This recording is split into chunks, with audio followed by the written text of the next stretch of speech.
Hello प्यारे बच्चों, Lakshman classes में आपका स्वागत है। हम लोग पढ़ रहे हैं कक्षा 10 की विज्ञान। चैप्टर नंबर चल रहा है 1, जिसमें हम कल पढ़ चुके थे रासायनिक अभिक्रिया क्या होती है, रासायनिक समीकरण क्या होते हैं, रासायनिक समीकरण कितने प्रकार के होते हैं, संतुलित और असंतुलित समीकरण। आज हम सीखेंगे समीकरणों को संतुलित करना और बहुत ही मज़ेदार ट्रिक्स से।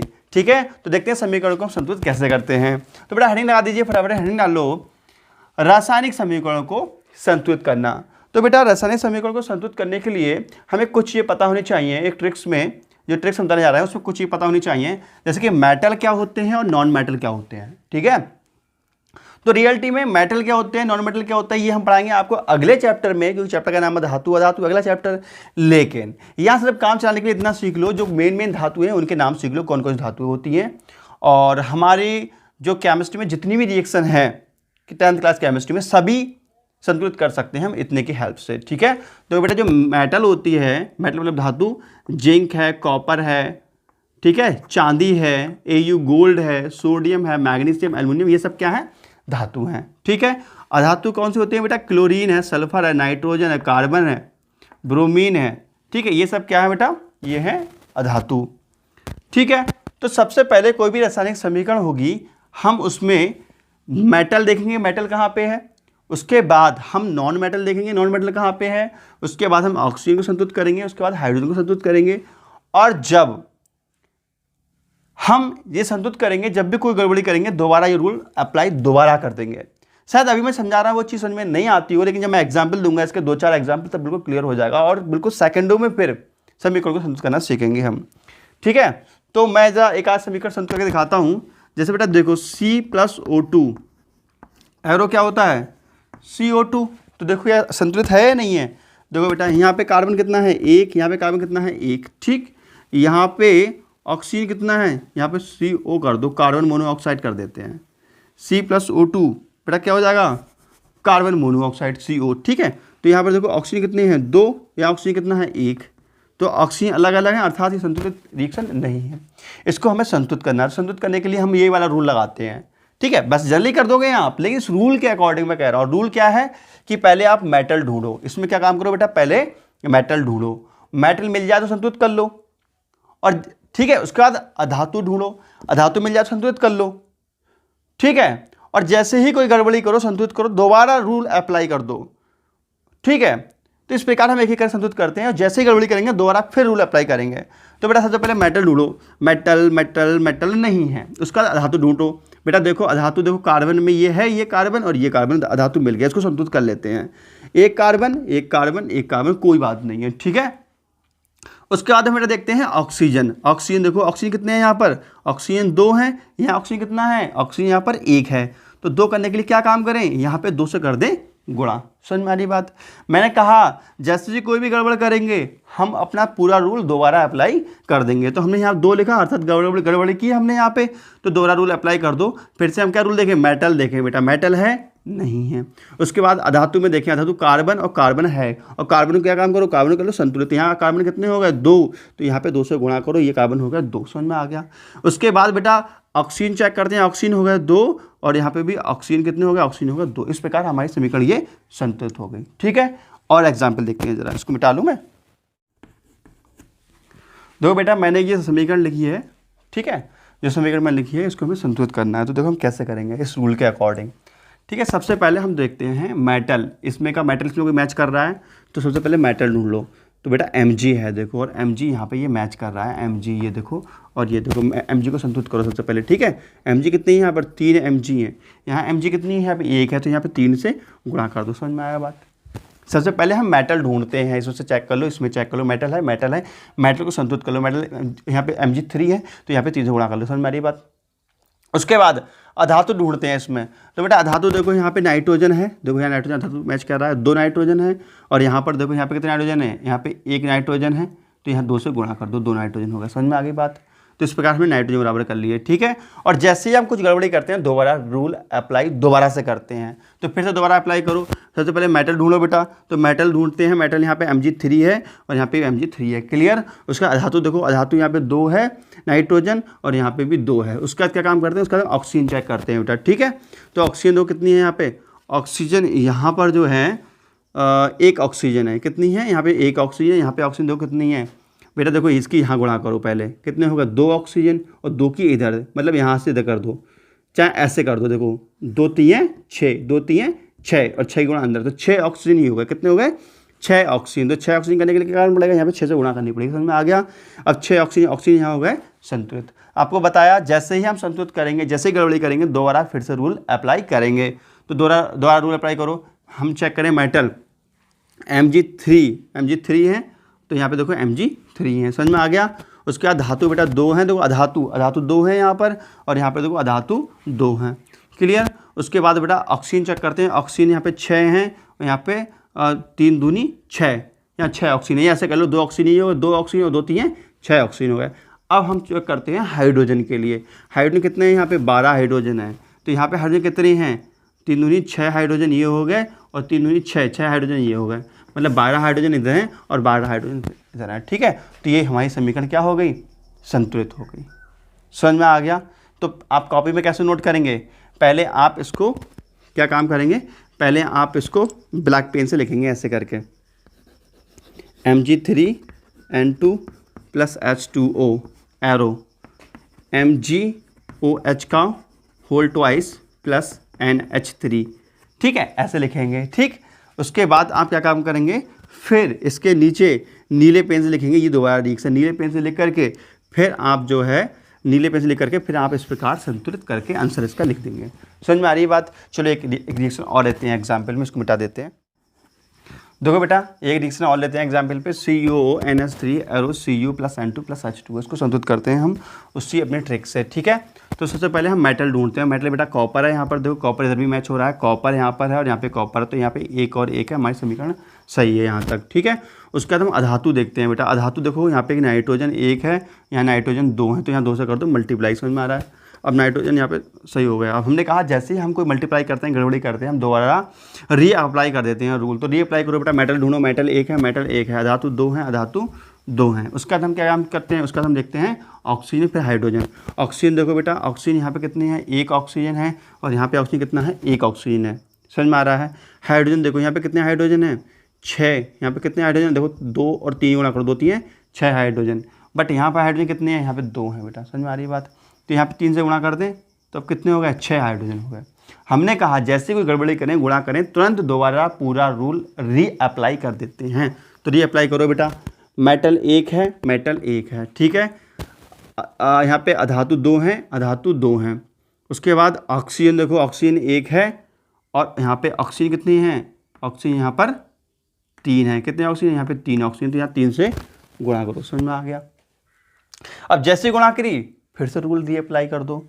देखो मेटल 3 है, तो यहाँ पे मेटल 3 से गुणा कर दो, समझ में आ गया। मेटल 3 हो गया। उसके बाद बेटा अधातु देखो 2 हैं, तो अधातु यहाँ पे 2 हैं। उसके बाद ऑक्सीजन चेक कर, देखो ऑक्सीजन की बारी है। ऑक्सीजन यहाँ पे कितनी है, 3 ऑक्सीजन है, यहाँ पे 3 ऑक्सीजन है। हाइड्रोजन देखो 2 3 6 हाइड्रोजन है, 2 3 6 हाइड्रोजन, समीकरण हमारी होगी संतुलित। समझ में आ गया आपके, ठीक है। तो एक आध रिएक्शन और देखते हैं, संतुलित कर दिखाएंगे आपके लिए। Al4C3H2O, Al4 समीकरण चौथी है,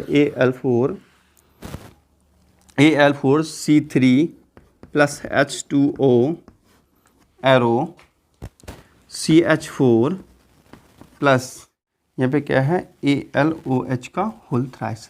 इस समीकरण को करना है हमें संतुलित। तो क्या संतुलित करेंगे बेटा, देखो एल्युमिनियम देखो कितने हैं, एल्युमिनियम 4 हैं, तो यहाँ पे भी एल्युमिनियम कितने होने चाहिए, 4 हैं, ठीक है। उससे देखो यहाँ पे अधातु चेक करते हैं, कार्बन 3 है, तो यहाँ पे कार्बन कितने होने चाहिए, 3 कार्बन होने चाहिए, ठीक है। अब जैसे हमने कार्बन गड़बड़ी करी, दोबारा रूल अप्लाई कर दो। एल्युमिनियम 4 हो गए, एल्युमिनियम 4 हो गए, कार्बन 3 हो गए, कार्बन 3 हो गए। उसके बाद हम चेक करते हैं बेटा और धातु देख लो, और धातु उधर है नहीं कुछ। उसके बाद देखते हैं हम लोग ऑक्सीजन। ऑक्सीजन यहाँ पे कितनी है, ऑक्सीजन यहाँ पे 1 ऑक्सीजन है, इधर ऑक्सीजन देखो बेटा 4 3 है, 12 ऑक्सीजन कितनी है, 4 3 है, 2 4 की गुणा इधर कर दो, 4 3 है 12 ऑक्सीजन है, तो यहाँ 12 से गुणा कर दो, 12 ऑक्सीजन इधर होगी, देखो 12 ऑक्सीजन हो गई, 12 ऑक्सीजन हो गई, ठीक है। हाइड्रोजन देखो 24 हाइड्रोजन हो गए, या 12 दूनी 24 हाइड्रोजन यहाँ हो गए। यहाँ पे 4 3 है 12 हाइड्रोजन ये हो गए, और 4 3 है 12 हाइड्रोजन ये हो गए, समीकरण हो गई हमारी संतुलित। समझ में आ गया। देखो एल्युमिनियम 4 है, एल्युमिनियम 4 है, एल्युमिनियम 4 है, ठीक है। कार्बन 3 है, कार्बन 3 है। ऑक्सीजन बेटा 12 है और देखो 4×3 = 12, सॉरी 4×3 = 12, ठीक है 4×3 = 12 ऑक्सीजन है। उसके बाद हाइड्रोजन देखो, हाइड्रोजन 24 है, तो 4×3 = 12 और 4×3 = 12, हाइड्रोजन भी 24 है। तो इस प्रकार हमारी समीकरण संतुलित होती है। अब हम लेते हैं कोई कठिन सी रिएक्शन जिसको संतुलित करने में प्रॉब्लम हो, ठीक है। तो हम थोड़ा कठिन सा समीकरण लेते हैं, ओके, इसको मिटा देते हैं।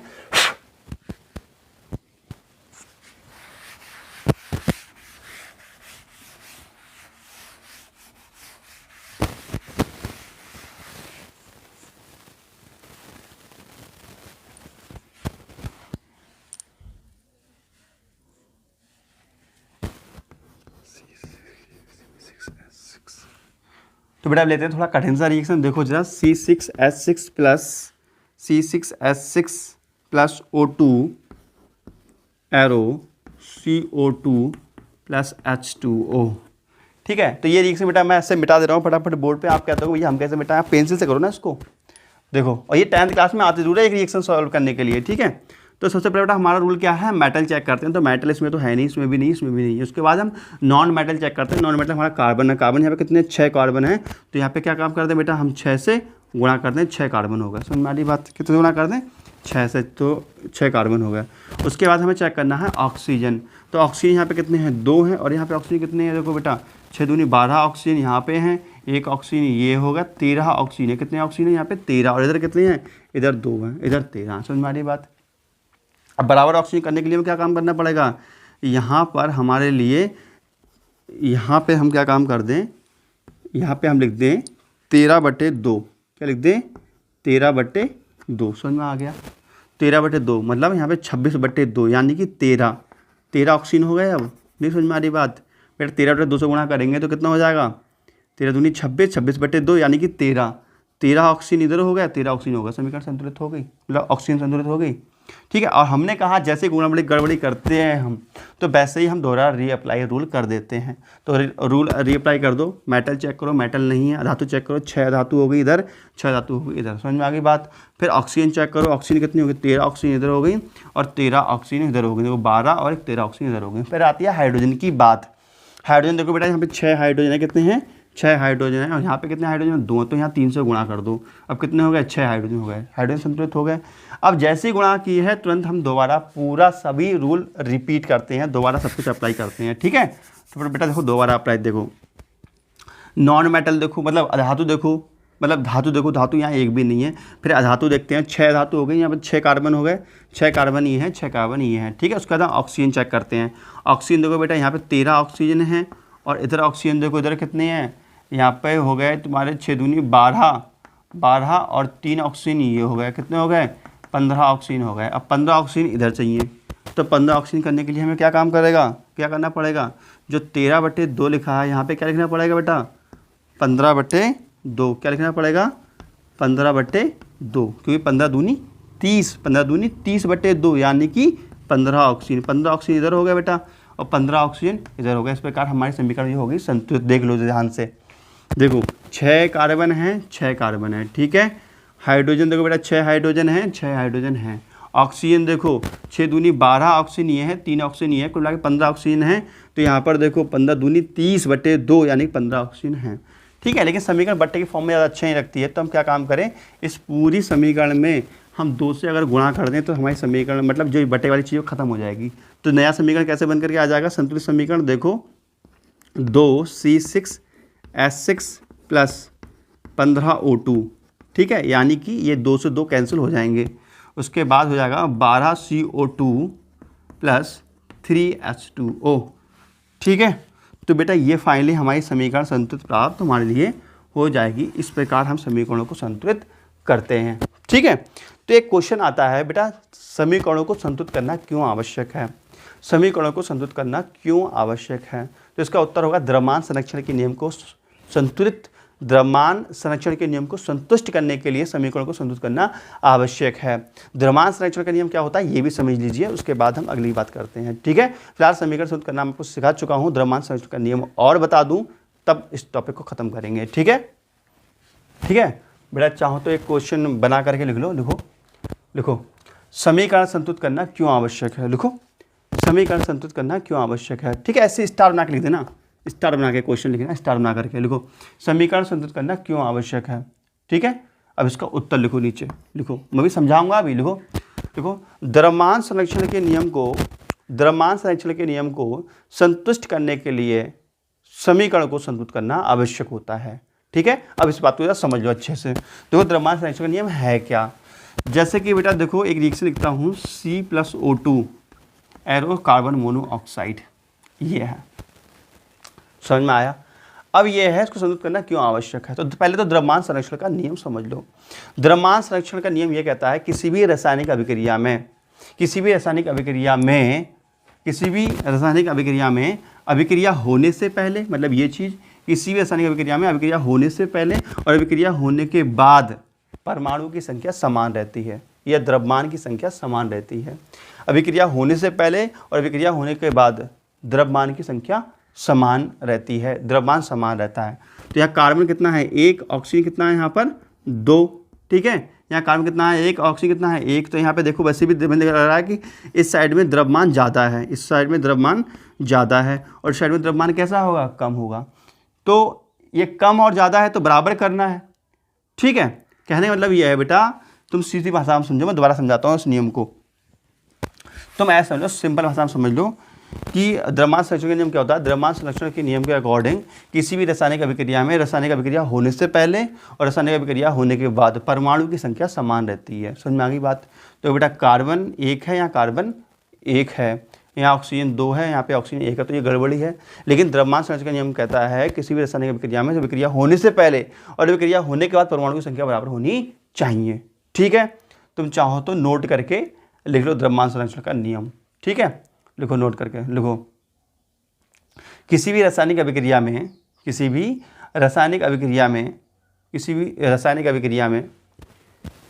अभिक्रिया होने से पहले और अभिक्रिया होने के बाद परमाणु की संख्या समान रहती है, परमाणु की संख्या समान रहती है। ठीक है, ये द्रव्यमान संरक्षण का नियम है। समझ में आ गई बात। ठीक है, अब देखो उस बात का उत्तर कि रासायनिक अभिक्रिया को संतुलित करना क्यों आवश्यक है। ठीक है, तो अब संतुलित करना क्यों आवश्यक है, क्योंकि यहाँ परमाणु संख्या समान है ही नहीं। जबकि द्रव्यमान संरक्षण का नियम क्या कहता है, द्रव्यमान संरक्षण का नियम कहता है कि रासायनिक अभिक्रिया में परमाणु संख्या समान होनी चाहिए। तो बेटा यहाँ पे देखो 2 कार्बन है, तो सॉरी यहाँ पे 1 कार्बन है, यहाँ पे 1 कार्बन है। ठीक है, परमाणु संख्या यहाँ समान है।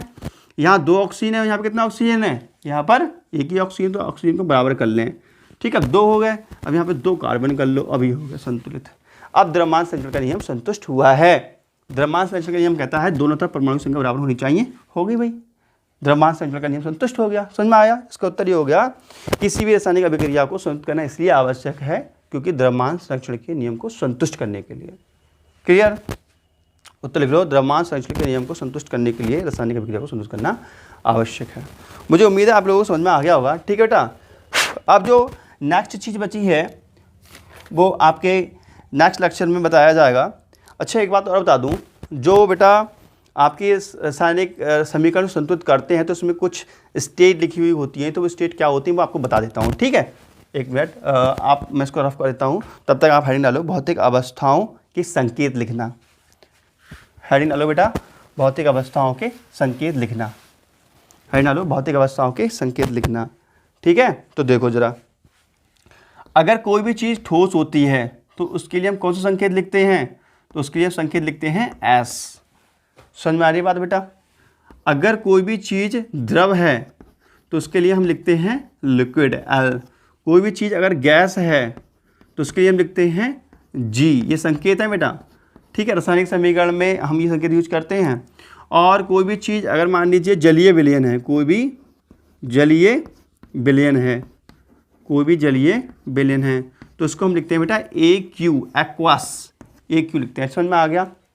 तो बेटा ये चीज़ किसी रासायनिक अभिक्रिया में तभी लिखी जाती हैं जब कोई कहे क्वेश्चन कि कोई भी रासायनिक समीकरण संतुलित कीजिए और उसके अवस्थाओं की प्रतीक लिखिए, तभी लिखना आवश्यक होता है, अन्यथा लिखना मत, वरना गलत हो जाएगा। ठीक है, तो इसके नीचे नोट लिख लो, नोट में लिख लो, किसी भी रासायनिक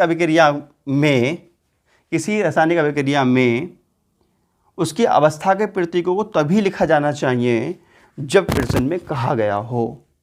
ठीक है, समझ में आ गई बात। जब प्रश्न में कहा गया हो तभी हम इस चीज़ को लिखेंगे प्रतीक को, अन्यथा नहीं लिखेंगे क्योंकि प्रॉब्लम आ सकती है। उदाहरण देख लो, जैसे कि ये कहाँ लिखा हुआ होता है, जैसे कि एक उदाहरण देखो बेटा, एग्जाम्पल देख लो इस चीज़ का। एग्जाम्पल देख लो, देखो जैसे बुक में लिखा हुआ होगा 3FeS, ठीक है, और लिखा हुआ होगा 4H2O, और फिर लिखा होगा G एरो, फिर लिखा होगा Fe2O3, और ब्रैकेट में लिखा हुआ होगा L प्लस लिखा हुआ होगा H2O ब्रैकेट में लिखा होगा G। इसका मतलब समझते हैं आप क्या है? इसका मतलब ये है बेटा कि ये एस फॉर ये सॉलिड है, कैसा है ये? सॉलिड फॉर्म में है, ठीक है। और कहीं लिखा होगा G, इसका मतलब क्या है? ये गैस स्टेट में है, अर्थात बाष्प है। ये क्या है? बाष्प या भाप कह सकते हो। ये लिक्विड स्टेट में होगा बेटा, तो ये द्रवावस्था में पाया जाएगा, ये लिखा गया है। और यहाँ पे G लिखा हुआ है, तो इसका मतलब ये क्या है? ये भी बाष्प है। तो समझ पाए बेटा इन प्रतीकों का मतलब, ठीक है। तो अब हम नेक्स्ट लेक्चर में बात करेंगे कि बेटा इन टेक्स्ट क्वेश्चन पार्ट निहित प्रश्नों की हम बात करेंगे। जैसे वायु में जाने से पहले, वायु में आपके जो बुक में दिया हुआ है पेज नंबर 6 पे एनसीईआरटी बुक में, ठीक है, वायु में जाने से पहले मैग्नीशियम रिबन को क्यों साफ किया जाता है, इसका एक्सपेरिमेंट भी हम आपको बताएंगे।